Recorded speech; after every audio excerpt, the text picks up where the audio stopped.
Fauzia Tiasuma. Ladies and gentlemen, fellow citizens of the world, today I speak not merely as an Indonesian, but as a member of the global community who believes in truth, dignity, and the sacred duty of intellectual honesty. Indonesia, the world's third largest democracy, is facing a silent yet deeply consequential moral crisis. A crisis that does not involve weapons or war, but a battle for truth, academic freedom, and the soul of our republic. At the heart of this issue is a simple question. Did a former president of Indonesia serve the nation with an inauthentic academic credential? This is not a personal attack, nor a political maneuver. It is a constitutional and moral inquiry posed by academics, researchers, and professionals who fulfill their duty to question, to investigate, and to speak. Yet today, I, Dr. Tifa, Mr. Dr. Roy Suryo, and Dr. Rizwan Syanipar, and others are being prosecuted, silent, and treated as criminals. Their only crime is asking for the truth. We have not acted recklessly, nor with hostility.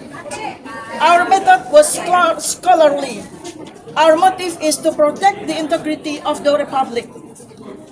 This is a textbook case of whistleblower suppression. It represents a dangerous precedent for democracies everywhere. We understand that every nation has its sensitives and every state must protect stability. But when truth is punished and falsehood is protected, what remains of democracy, of human rights, of the academic duty to tell the truth? We are not asking the world to interfere. We are simply inviting the world to witness, to listen, to remember that academic freedom and freedom of expression are universal values not bound by borders.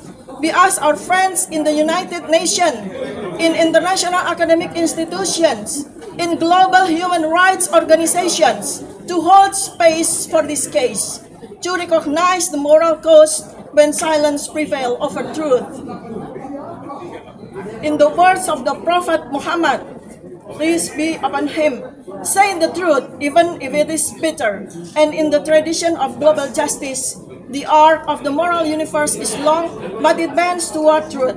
May it bend there, may it bend here, may it bend now. Thank you.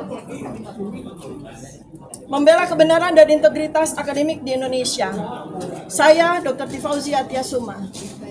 Yang saya hormati para pemimpin dunia, rekan-rekan akademisi, media internasional, dan seluruh warga dunia yang mencintai keadilan. Hari ini saya berbicara bukan hanya sebagai warga negara Indonesia, tetapi sebagai bagian dari komunitas global yang menjunjung tinggi kebenaran, kehormatan, dan integritas intelektual. Indonesia, negara demokrasi terbesar ketiga di dunia, tengah menghadapi krisis moral yang sunyi namun sangat menentukan. Bukan krisis yang ditandai oleh perang atau kekerasan, melainkan oleh pergulatan antara kebenaran dan kekuasaan, antara nurani akademik dan tekanan politik. Inti dari persoalan ini adalah sebuah pertanyaan yang sederhana namun mendasar.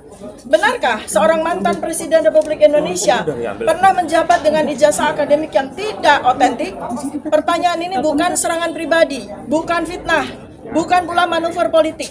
Ini adalah panggilan moral dan konstitusional yang diajukan oleh kami para akademisi, peneliti, dan intelektual yang menjalankan tanggung jawabnya untuk mengkaji, mempertanyakan, dan mengungkapkan kebenaran.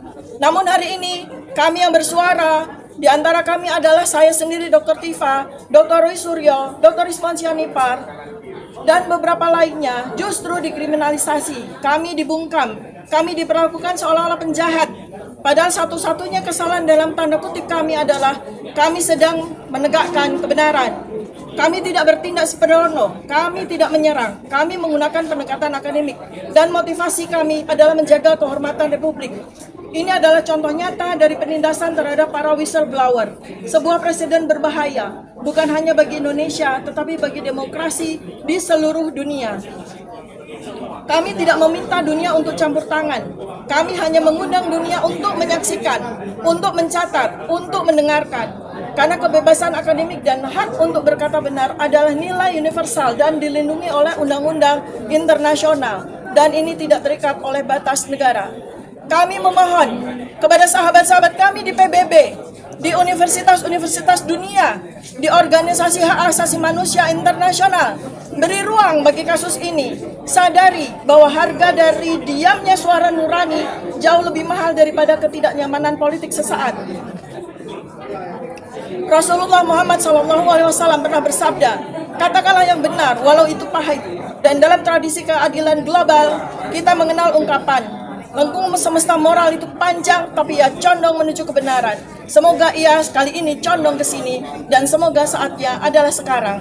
Saya perkenalkan kuasa hukum saya, salah satu dari 62 kuasa hukum yang sedang bersama dengan kami, Bapak Abdullah Al-Kartini, Sarjana Hukum, untuk memberikan poin-poin penting secara undang-undang. Baiklah, terima kasih. Seperti dikatakan tadi, saya adalah kuasa hukum dari salah satu kuasa hukum dari Dr. Iqbal. Perlu saya tekankan, ya kan? Bahkan saya berani mengatakan bahwa polisi jika memproses laporan ini adalah pelanggaran undang-undang. Karena ada undang-undang yang mengatur, yaitu Undang-Undang Perlindungan Saksi dan Korban, Undang-Undang Nomor 31 Tahun 2014 yang menyatakan pasal 10, jika ada pelaporan maka tidak diperbolehkan dilapor balik dengan pencemaran nama baik. Jadi laporan ini harus selesai dulu, bahkan sampai inkrah.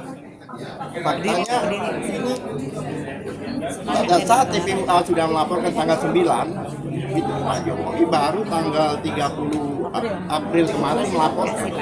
Sedangkan ini belum diproses. Ya kan? Bahkan dikatakan bahwa proses ini adalah yang menarik dilaporkan di Polda, tapi semua bukti-bukti aslinya, khususnya jasa aslinya itu diberikannya di Barreskrim. Kan berarti mengakui kan bahwa pelapor lebih dahulu sudah diproses lebih dahulu dan kemarin sudah dikembalikan. Nah, biasanya kalau sudah disita itu tidak dikembalikan. Ya kan, bagaimana disita setelah itu dikembalikan. Nah, oleh sebab itu keyakinan kami bahwa itu sudah diperiksa laboratorium, bahwa kami sudah siap untuk menghadirkan ahli laboratorium lab independen, bahkan dari luar negeri. Kami keberatan jika itu diumumkan bahwa itu tanda kutip asli, padahal kami akan dan sedang memproses untuk menghadirkan ahli lab dari luar negeri. Ya kan? Bahkan saya berani mengatakan ini pelanggaran undang-undang. Kenapa dia didulukan yang di sana? Karena mungkin beliau lebih baik berhadapan dengan jaksa daripada berhadapan dengan hukum. Karena kalau seandainya pelaporan awal itu mereka berhadapannya dengan JPU. Nah, ini hampir kami khawatir akan terjadi lagi peristiwa seperti peristiwa Bambang Tri dan Gusnul. Ya kan? Jadi sebenarnya kami bukan orang bodoh. Penegak hukum itu ada 3. Betul nggak? Penegak hukum itu ada 3. Polisi, jaksa, dan advokat. Cuma bedanya, polisi dan jaksa itu berpangkat. Kami tidak. Seandainya kami berpangkat, mungkin sebagian besar dari kami ini bintang 3 semua. Jadi jangan dianggap kita orang bodoh. Ya kan? Kita siap untuk menghadapi dimanapun juga. Tapi kami akan ajukan ke manapun juga, baik itu ke DPR, ke Kompolnas, Komnas HAM, Irwasum, dan sebagainya. Bagaimana ini ada pelanggaran undang-undang didiamkan. Dan ini bukan pertama kali. Saya sudah pengalaman di dalam hal ini karena bertahun-tahun saya menangani kasus yang sama seperti ini. Terima kasih. Terima kasih banyak. Assalamualaikum warahmatullahi wabarakatuh. Jangan lupa like, komen, subscribe, dan share ya guys.